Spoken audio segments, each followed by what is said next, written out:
What's up, guys? Sleek here, and today we're going to talk about the best game settings that you can have for Anno 117 Pax Romana. These settings might look simple, but they completely change how difficult, how fast, and honestly how fun your entire save is going to be. Most players just skip this menu, click a few buttons, and end up making the game way harder or way slower than it needs to be. So in this video, I'm breaking down every single setting, explaining what it actually affects, and giving you the best setup whether you're brand new, returning to Anno, or you're looking for a real challenge.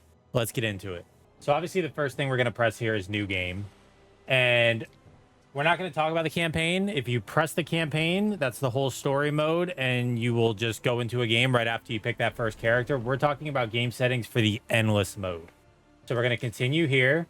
I have some people here that are not available for new accounts, but I unlock them through the Hall of Fame, which we could talk about in a different video. You can pick whoever you want. You can name them whoever you want.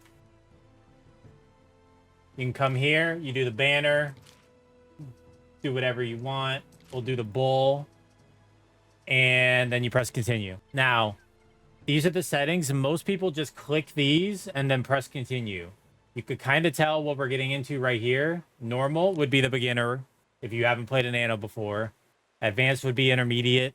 Veteran would be the hardest difficulty. But what people don't do is they press this edit button right here. So what I'm going to do is I'm going to point out the settings that I think matter depending on if you're a beginner or if you want a more veteran, harder style run. If you're completely new, you probably want to turn on this full tutorial just so that you understand most aspects of Anno. Even if you played another city builder or anything like that, probably a good idea on your first run to do a full tutorial. If you played other Anno series, new features only might be a good pick for you. You probably understand a lot of the basics when it comes to an Anno game, but you can learn the new features right there. And if you've already done a couple saves, you might as well just do no tutorials since you basically probably have it down by now. The good thing with Anno is that it has a description right here. So if you're ever scrolling through these and you're not sure exactly what it does, you can read the description right here and get a better understanding. I will say for beginners, almost everything here should probably be on low on these first four. If you want a harder save, you would just go to high. This just goes with good consumption, which is just how fast your goods get used, settlement costs, which is claiming a new island, land taxes, which is taxes on the new islands, and maintenance costs, which is the cost of upkeeping your buildings that you have on the islands. If you want a easier save, then you would go on the low end. If you want a harder save, then you would go on the high end. And if you want something in the middle, you obviously do the middle. Inactive upkeep, I usually just keep to none unless I'm really trying to go for a hard save. This is basically when you're pausing a production line. It would not cost you any money or any workers to run it. I usually would just keep this on none unless I'm really trying to handcuff myself on what we're doing in the save. Construction cost refund, even on my most difficult saves, I usually keep this on full just because I'm someone who likes to put things down and pick them up and move them over and over again and delete them. So I usually go full. You can go none or pay a fee. That's up to you if you want to handcuff yourself a little bit more, but I like to keep this on full most of the time. Same thing with building relocation. Like I just said, I pick buildings up almost 50% of the time that I'm doing this. I will test different things and move things around. So I usually always have to keep building relocation on. If I want a harder game, I can pay a fee, but most of the time I just keep it on the on setting. Incidents will go back to what we were doing up here with low and high. Incidents in Anno 117 are like anything I've seen in the other Annos. So unless you really understand your fire and your health and your happiness, I would try to keep these on the easy or the mediums. But if you really want to challenge, you can go hard here. Incident protection is something new to Anno, and you can read it right here. It's basically these three numbers that are on the top of your screen with the happiness, the health, and the fire safety.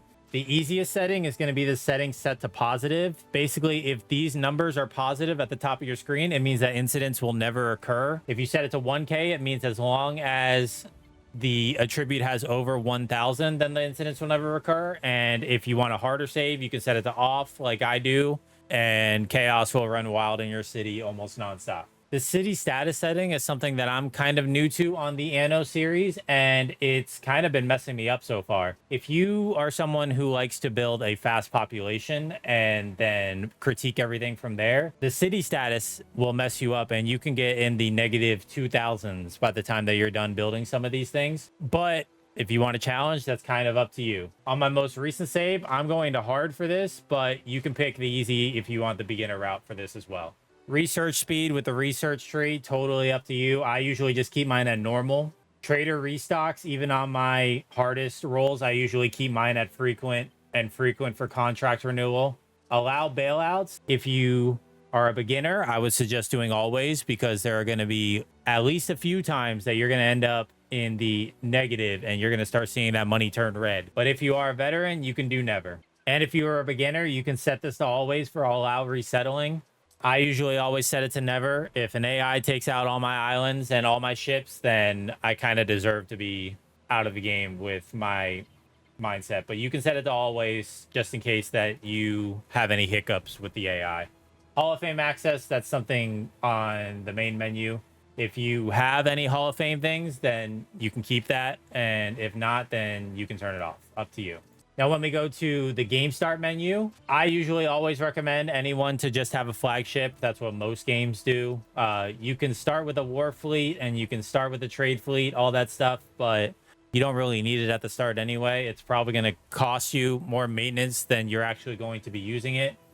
One thing that I recommend, even beginners, is deactivating the starting island. If you have it activated, the game will pick an island for you out of these starting islands on the seed. I like to see the different fertilities that I will have on an island and go from there picking, but it's totally up to you on if you want that versatility or not. These three options are basically just beginner to hard. If you want a hard route, then you go all the way at the bottom. If you want an easy route, then you can go to the plenty. That's up to you. One thing that I always recommend, and I might get some backlash for this, I don't like covered map. I like to be able to see a whole map. I don't like the busy work of sending a ship down every quadrant of the map and every nook and cranny just to see what I need to see.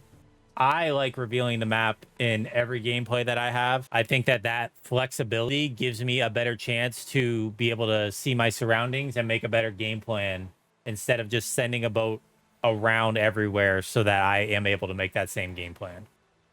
So when we go to game world, these are kind of just whatever you want. I usually just pick Archipelago. If I'm going a more veteran game, I will change at least to regular here. I do like bigger islands. I don't like only small islands where I can't get a population over 5,000 or 10,000 on one main island. I like having that one main hub. So I will at least go regular. This is like the other ones where you want a harder route, you go sparse.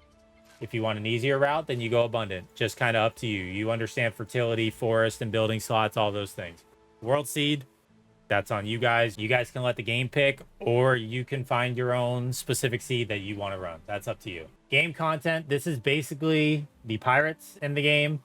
I found the pirates, and I think that most people will agree with me. The pirates in Anno 117 are on steroids compared to everything else. So if you are new to the game, or even some of you guys that have hundreds of hours in other Annos, I recommend keeping these on easy for now, because these pirates are on a whole nother level compared to the other games that I played. But if you want a veteran route, you can definitely change these to hard, and you can change it to far reaching. And if you want an even easier route, you can make these pirates inactive, and then you won't have to worry about them whatsoever. The last setting we're going to worry about is the emperors right here. And this does kind of matter and affect your gameplay. Emperors affect things like settlement costs. They impact trades that you can do. They impact a bunch of different things that will carry on throughout the save. And we basically have brute versus peace. He's going to be on your good side if you run more of a military style game. If you want to build warships, if you want to take out pirates, if you want to take out AI, that's up to you. But he will be more impressed if you run that route. If you want the more diplomatic route, you can pick Julia, and she would rather you develop trade treaties and help out your AI instead of going to war with them. Up to you, whichever game style you want to go with. I would suggest to have a game style in mind and go with whichever route you think is best for that moment. Once we pick all those, we're going to do confirm and we're going to press continue. Now, depending on which setting we started here at the beginning, we'll give you the 3 that they are recommending for you to start with. One thing that beginners do not know, you do not need AI in your game. If you just want to do a fun city builder and not have to fight anyone and just focus on optimization and making pretty islands, you can totally do that. You don't have to fight with anyone. You can also add any of these governors that you want.